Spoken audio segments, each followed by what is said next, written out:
Pero vemos, bueno, pues del 80 al 82, algunos estudios, es una cita del artículo, perdón, pues hay un 40% de aumento.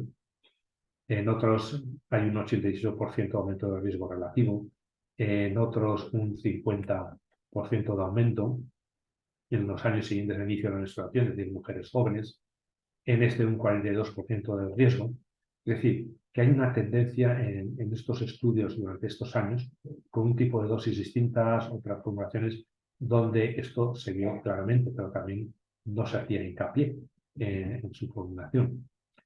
Luego, el riesgo en concreto para el cáncer de mama, pues vemos también en los que llevan menos de un año, pues el riesgo apenas existe, ¿no? Los menos de un año usándolo.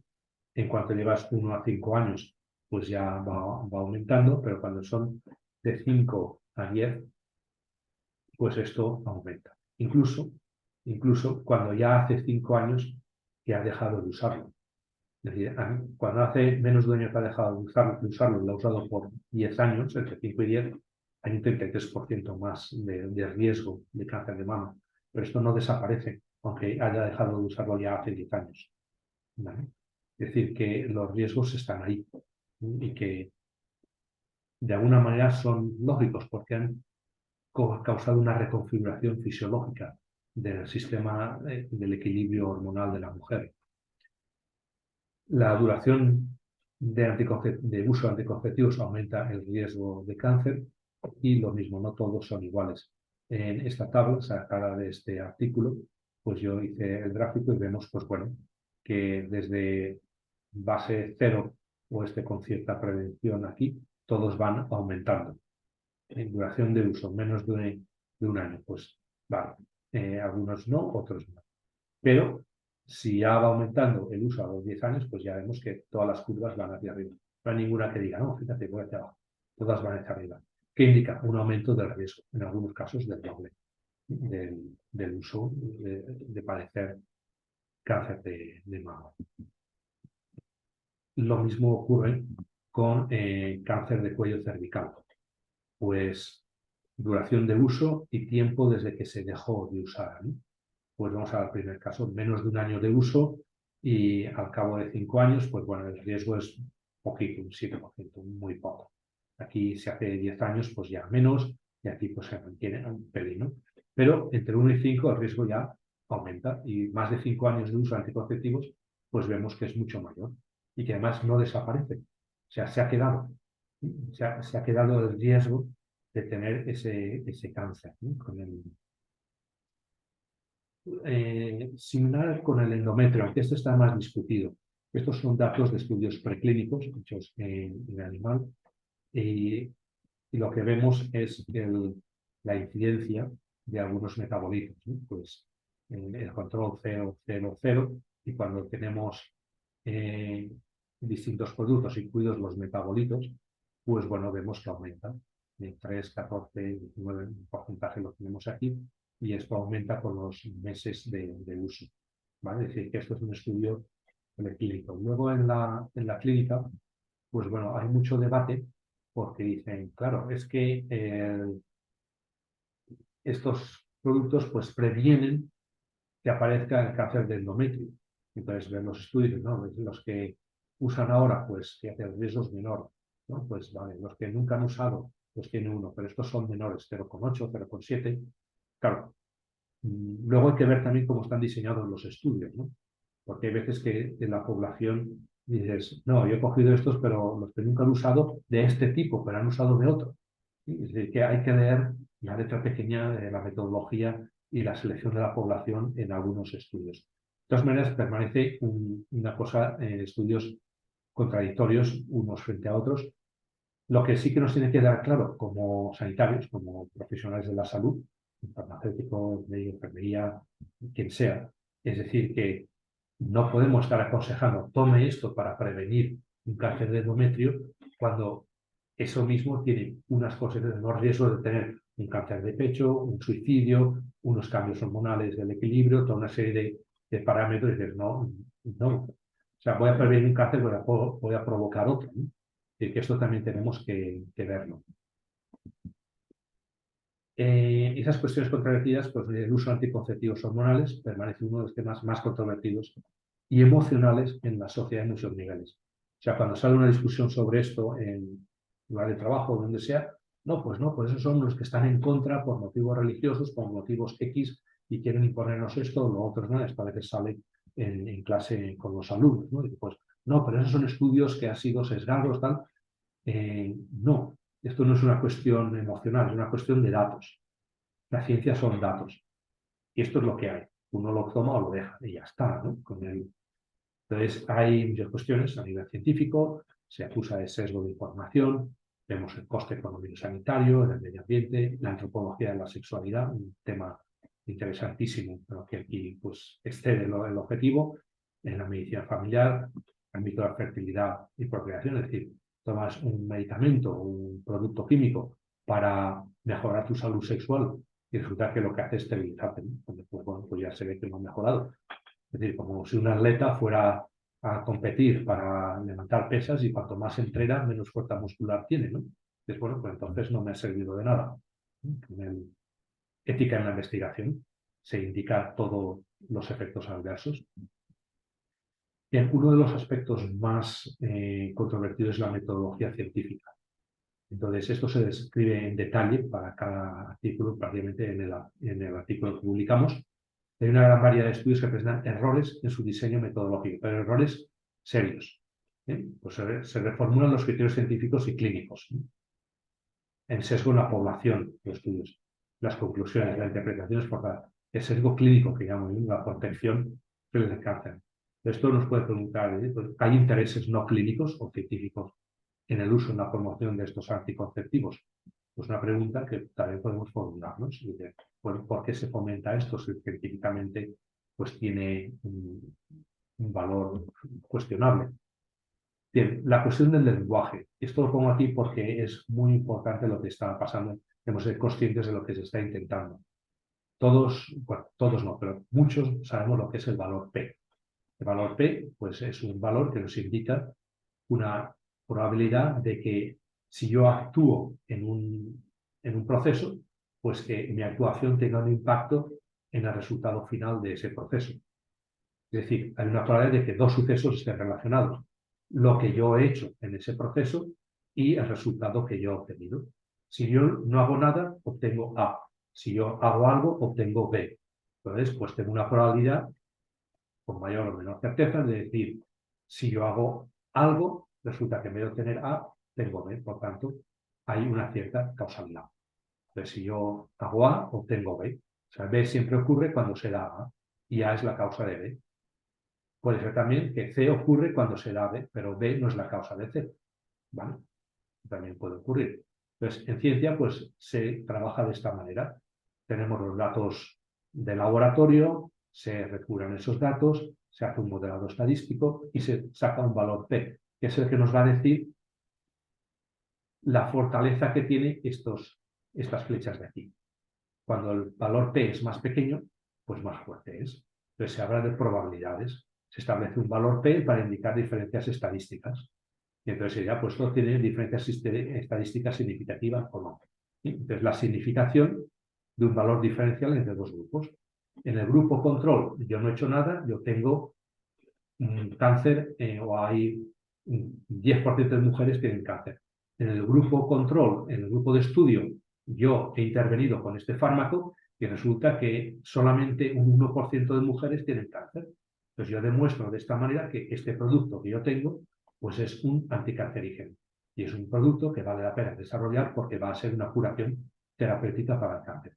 Y así es como se desarrollan con los estudios clínicos para avanzar en terapéutica. Pues bien, el valor de P aceptado universalmente como criterio estadístico es 0,05. Es decir, si este valor en este modelado estadístico me sale menor de 0,05, diré que ese fármaco es capaz de curar el cáncer en estas mujeres, mientras que el control no se ha curado. Entonces digo, pues efectivamente este fármaco tiene esa capacidad de curar. Si resulta que el valor de P es 0,1, mayor de 0,05, diré, no, este fármaco no hace nada. Y entonces lo desecho, lo retiro y voy a por el siguiente. Y esto es el criterio universal establecido desde hace décadas y décadas, ¿no? Pues bien, hay unas propuestas científicas de cambio de criterio selectivo para los anticonceptivos. Entonces dice, bueno, pues el criterio de la calidad de evidencia es distinto. Entonces dice, no significativo, lo mismo, P mayor de 0,05. Significación muy débil, menos de 0,05. Sugerencia, no que tenga significado, sino sugerente, pues 10 a la menos 3, o sea, 0,0001. ¿no? Ya vinculante de alguna manera, ya altamente sugerente de que hay una relación, ¿eh? Pues 10 a la menos 6, 0,000001. Después no me deja ningún cero. Y luego ya que sí, podemos decir que hay una correlación, hay un impacto de esta intervención en esto, es decir, que la mujer que toma anticonceptivo hormonal efectivamente va a tener más cáncer. Cuando el estudio nos diga que es 10 a la menos 6, tiene que tener esta condición, toda una serie de cosas, ¿no? Es decir, si yo cojo esto y miro lo que yo explico en clase cuando doy farmacocinética y miro mis niveles plasmáticos, yo puedo ver que el paciente, pues sí, hay una diferencia estadística, entonces tiene toxicidad y la diferencia estadística es esto, ¿no? Pero claro, si yo he de esperar a que tenga una diferencia estadística de al menos 6, el paciente puede estar muerto ya. Y no hay diferencia estadística, pero ya no tiene nada que hacer, ¿no? Es decir, que según esta propuesta reflejada en este artículo, ¿vale? Pues estos 3 casos de aquí, 10 a la menos 3, no implicarían ninguna diferencia estadística. Es decir, no implicaría que hay ninguna acción. Bien, se me ocurrió mirar cuántos en PubMed usamos este valor.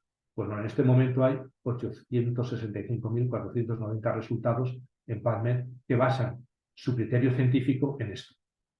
Claro, que de repente venga uno y diga, no, yo esto no lo voy a hacer para los anticonceptivos hormonales, pues que estamos llegando a un relativismo científico de decir, bueno, como el criterio no me gusta, lo cambio, ¿no? Estos son mis condiciones. Si no me gusta, no sé por qué tengo otras, ¿no? Una película esta de unos hermanos más, ¿no? Bueno, pues ausencia de evaluación objetiva clínica, además. Porque, claro, yo he hecho un criterio que esto no tiene ninguna significación clínica. Por tanto, no me preocupo de seguir si esta mujer puede tener cáncer o no, si le va a subir la tensión o no, si va a tener un trombo o no lo va a tener. Entonces, claro, si yo parto de que no hay diferencia estadística, pues entonces me cargo todo el cuerpo de investigación clínica, biológica, esto es una base médica, pero ahora está sociológicas, todas las demás, ¿no? Me lo cargo de golpe, así porque este criterio no me gusta, entonces voy y cambio el criterio, ¿no? Entonces, otro aspecto es el sesgo en la población, en la selección de la población de estudio. Es fundamental tener una muestra poblacional representativa. O sea, yo no puedo medir algo en toda la población. Voy a hacer un estudio clínico con 10 millones de pacientes, con los 40 millones de pacientes en España. No puedo hacerlo, ¿no? O en este país o en otro. Pero yo tengo que mostrar, seleccionar la población. Entonces, yo tengo que tener unos criterios de selección para que los resultados clínicos que voy a obtener a partir de esa muestra sean válidos, sean robustos y sean reproducibles. Es decir, que tengan sentido, que si otro investigador lo hace, encuentre algo muy parecido a eso. Si mi tamaño de muestra no es suficiente, es muy pequeña, si no es representativa de la población, si el grupo de control no es adecuado, pues entonces la interpretación que yo voy a obtener es errónea, va a ser equivocada. Entonces, aquí tengo algunos ejemplos. Por ejemplo, dice, los anticonceptivos hormonales son moléculas lipófilas, muy lipófilas. La lipofilia es un parámetro importantísimo en biofarmacia y en el desarrollo de cualquier medicamento. Entonces, ¿qué pasa? Como son lipófilas, tienen alta afinidad por el tejido adiposo. Entonces se acumula en el tejido adiposo. Entonces, si se acumula en el tejido adiposo, en la grasa, popularmente llamado el Michelin, ¿no? Pues la concentración de anticonceptivo hormonal en sangre va a ser muy baja. Y si es muy baja, ¿qué va a causar? Falta de eficacia, no va a funcionar.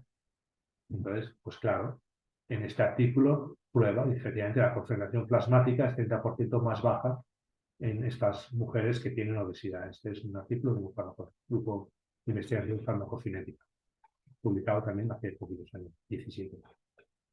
Claro, hay mayor incidencia de fallo de anticonceptivos hormonales en mujeres obesas, lógico, ¿Por qué? Porque el anticonceptivo, en vez de estar en sangre para que llegue a actuar a través de todas las cadenas hormonales y esto, pues bueno, está en el tejido adiposo de imagen.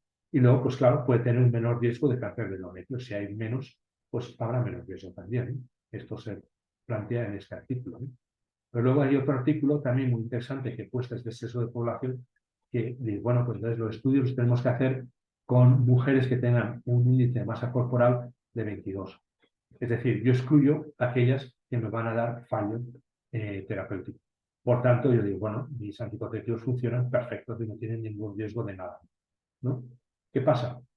Eso implica que los estudios están centrados en la eficacia y no en el aspecto terapéutico, obviamente. Es el cherry picking, selección uno a uno de la población y la exclusión sistemática de mujeres con obesidad, con un índice de masa corporal alto. Pues que hay unas referencias de estudios que hacen esto, ¿no? Entonces, claro, esto a nosotros que nos tiene que llevar como para decir, bueno, oiga, cuando yo trabajo en investigación tengo que ser serio, no puedo inventarme las cosas, no puedo quitar lo que no me guste, yo tengo que coger todo.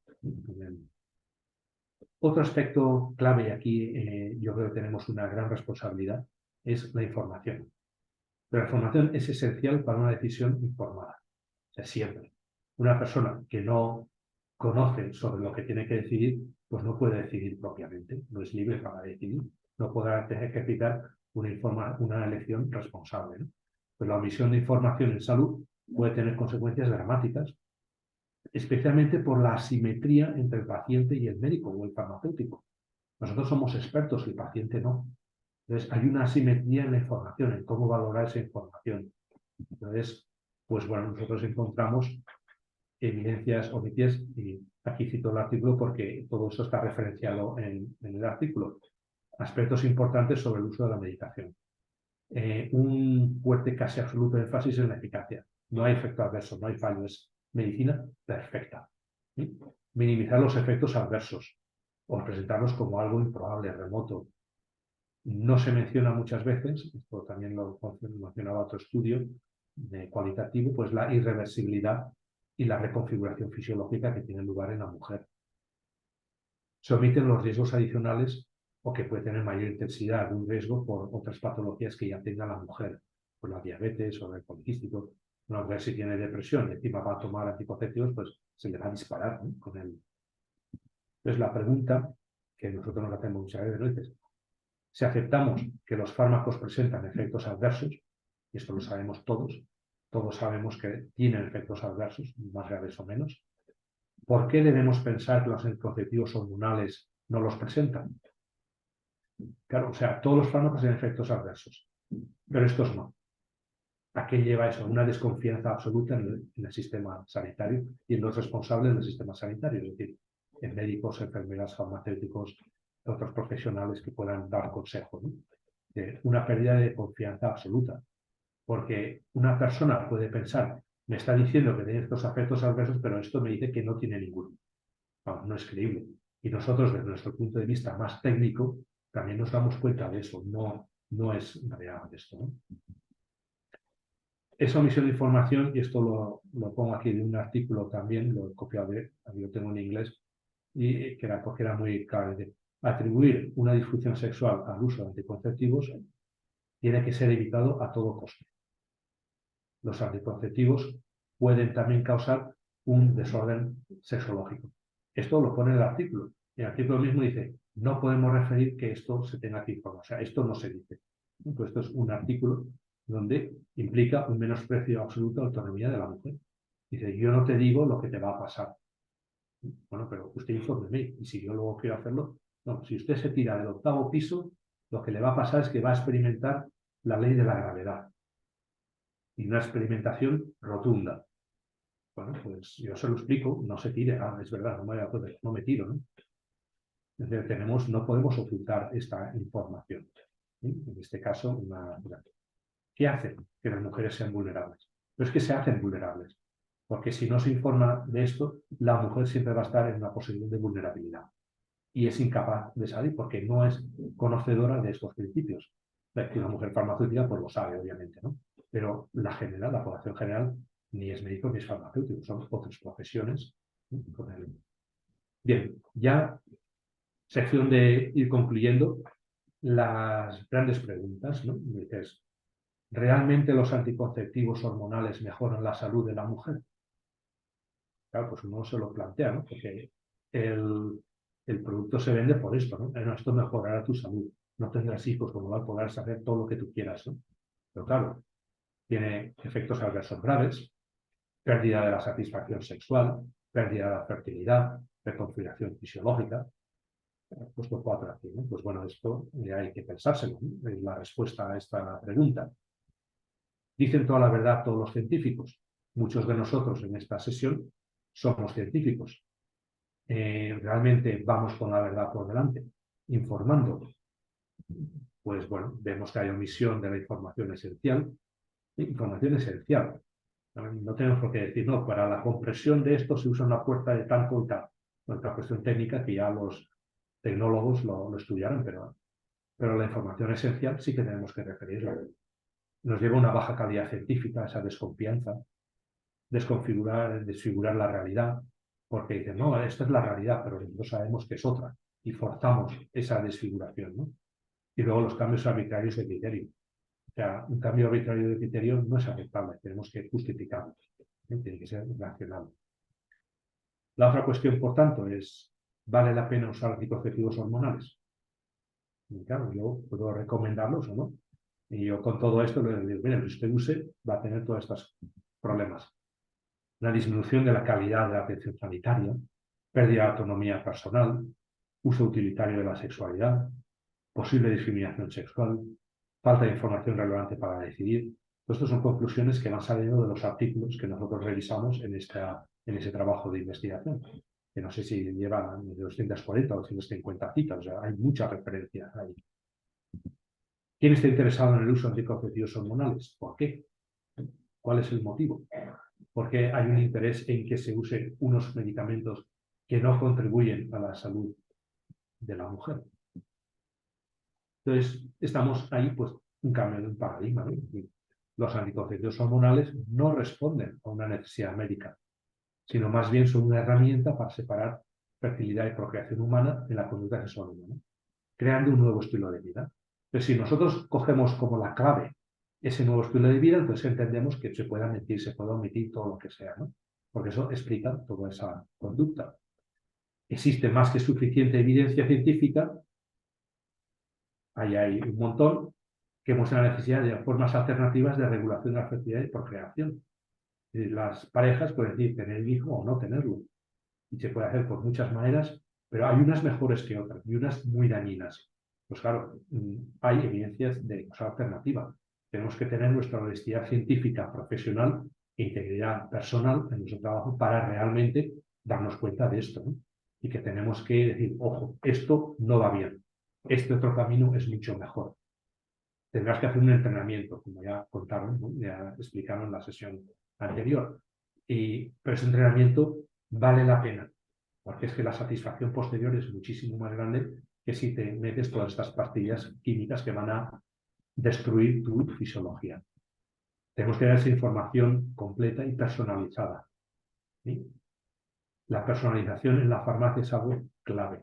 Tenemos demostrado una persona, y esta persona adquiere un medicamento para una patología, y nosotros nos interesamos por ello. Es decir, esto se usa así, se usa de cierta manera, se ha de usarlo, lo ha usado antes, tiene algún síntoma de esto, para ver si hay algún indicador de un posible efecto adverso y que tengamos que referirle, que pues mire, coménteselo a su médico otra vez cuando vaya, que le está dando esto, puede significar un efecto adverso. Una alternativa sería este medicamento. Pues con esto lo mismo. No podemos omitirnos. Con todos los medicamentos hacemos una atención farmacéutica de calidad extraordinaria, pero con estos no. Pues no puede ser. Tenemos que admitirlo también. Ese gran reto implica proveer una atención sanitaria de alta calidad a las mujeres. Y esa implica una calidad de competencia profesional. De ahí la preparación técnica que siempre debemos tener a través de formación continuada, no solamente en esto, sino en cualquier cosa, ¿no? Pues que nos lleve a generar canales de comunicación con información veraz, que sea fiable, precisa, equilibrada, imparcial, personalizada hacia el paciente que tenemos delante, esa persona, que tiene un rostro, está ahí, ¿no? Evitar que los usuarios de anticonceptivos hormonales recopilen información de fuentes no fiables. Vas a internet y encontrarás cosas de esto es una maravilla y te olvides de todo. Bueno, es que si se fían de eso, como ellos no tienen un criterio técnico-científico para decidir, pues ponen en riesgo su salud. Por eso tenemos que estar atentos a estas personas que lo usan para aconsejarles. Pero usted se da cuenta que esto puede tener este problema. Proporciona información completa y veraz. Seguridad y eficacia de estos compuestos, incluidos efectos adversos. Sí, dicen que disminuye el cáncer en aumento, pero ojo que aumenta el otro, ¿no?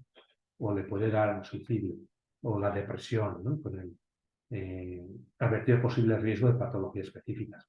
Usted usa esto, puede tener acabar con diabetes, con un desequilibrio hormonal, con una depresión, con trastornos emocionales.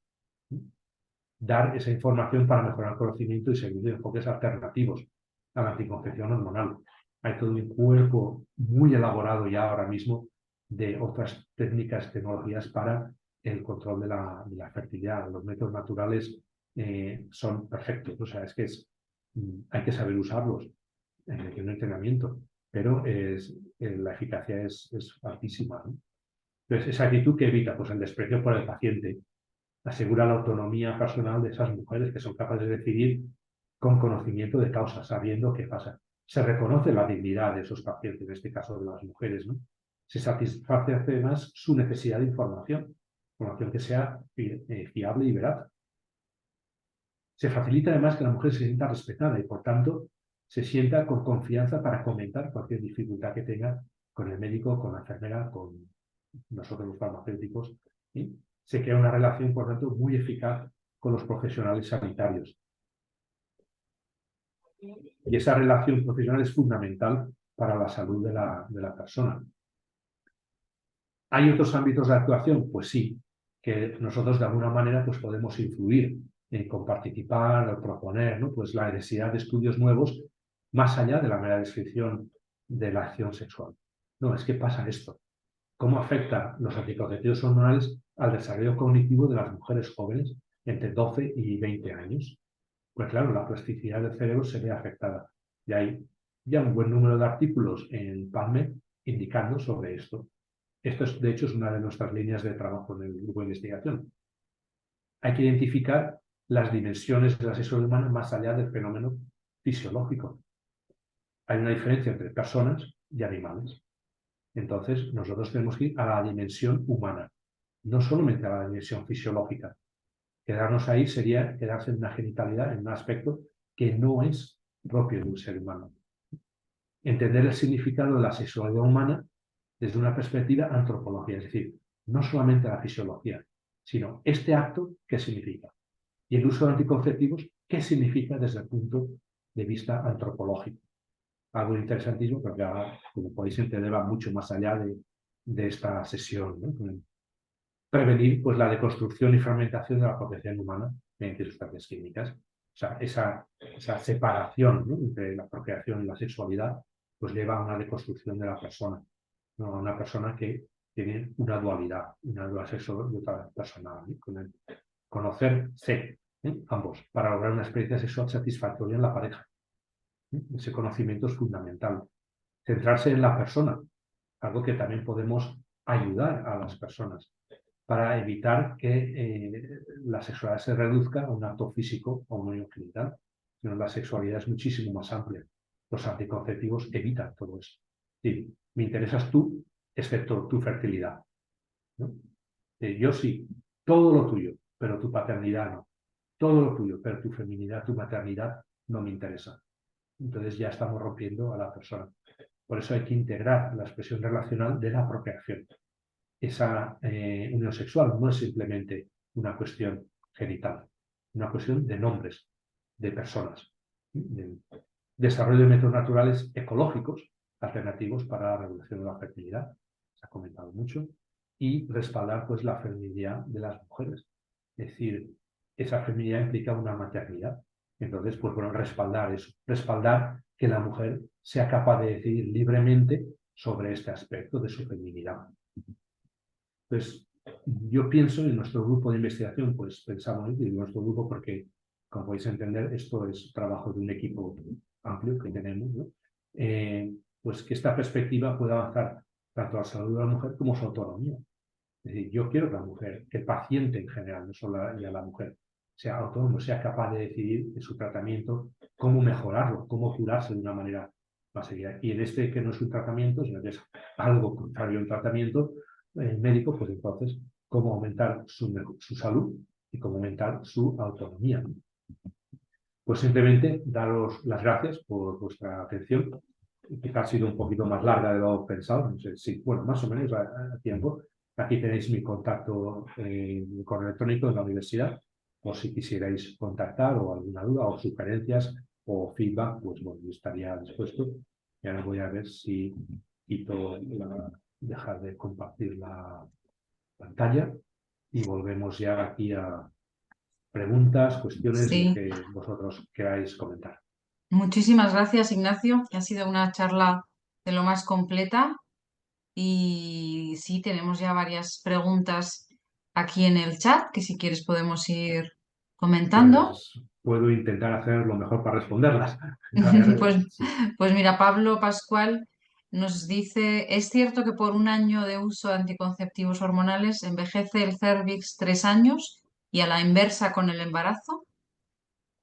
A ver, las gráficas estas no podría decir exactamente si es 3 años, 2, lo que sí está claro, de forma, digamos, cualitativa, casi cuantitativa, pero cualitativa, por las...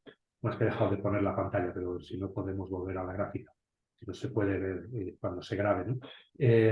Lo que sí está claro es la disminución que se ve, o sea, si pongamos una mujer normal va así, pues con anticonceptivos viene así. La reserva ovárica, el endometrio, es decir, la fisiología se ve alterada. Si Ujú, la fisiología se ve alterada, pues claro, el embarazo veíamos que lo protegía.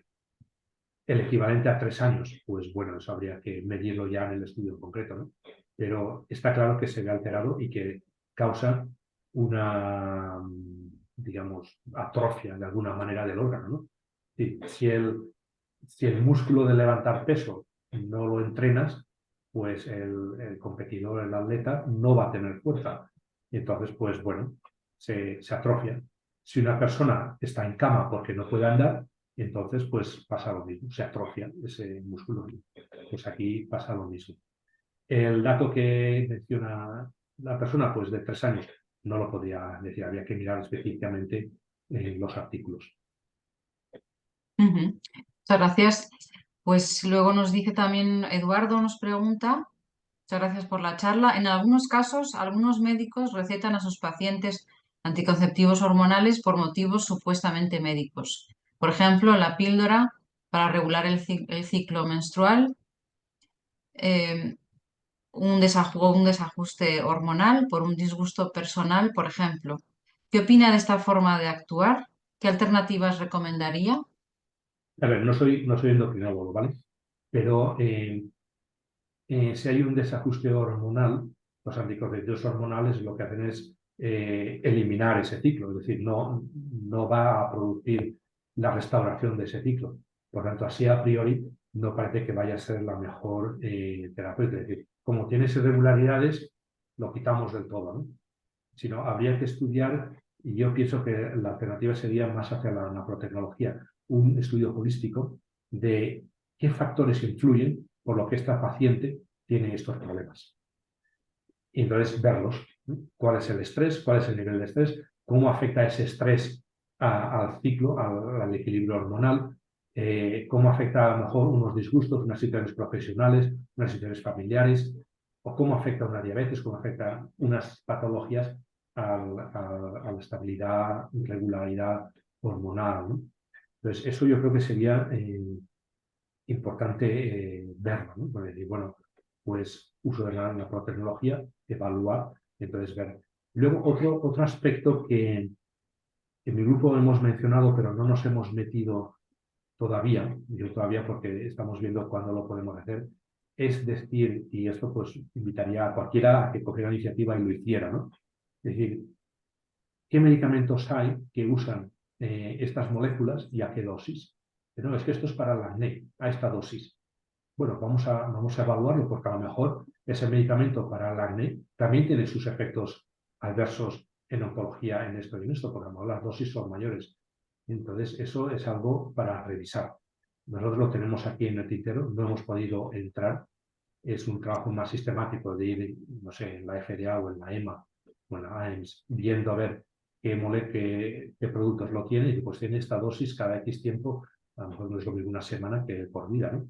Ir viendo pues qué efecto adverso podría tener.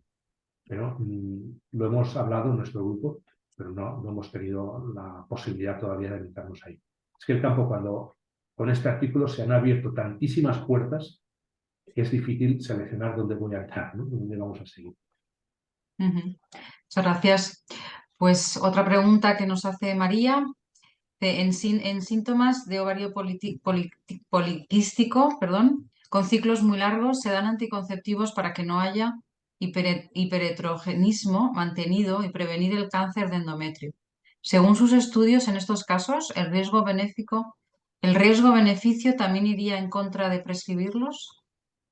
Claro, pero no es mi estudio clínico, ¿vale? Es una revisión de un par de cientos, o sea, de cientos de... O sea, los que están referenciados son 250 citas en este estudio. Los estudios que hemos revisado son muchos más.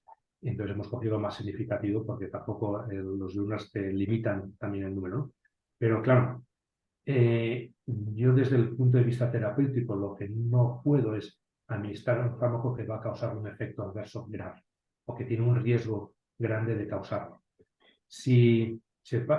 Cambiando de circunstancias, si el paciente tiene un cáncer terminal, yo le puedo dar morfina para el dolor, sabiendo que la morfina a esas dosis va a causar un daño hepático. ¿Sí? Pero estoy aliviando el dolor. Ahí está en fase terminal. Claro, para una mujer joven que tenga esto, que tiene toda la vida por delante, pues habría que plantearse si la terapia del ovario poliquístico es válida o no. Y a lo mejor hay que hacer una revisión con lo que ya sabemos de todos los efectos adversos que tienen los anticonceptivos hormonales sobre tratamientos de ciertas terapias.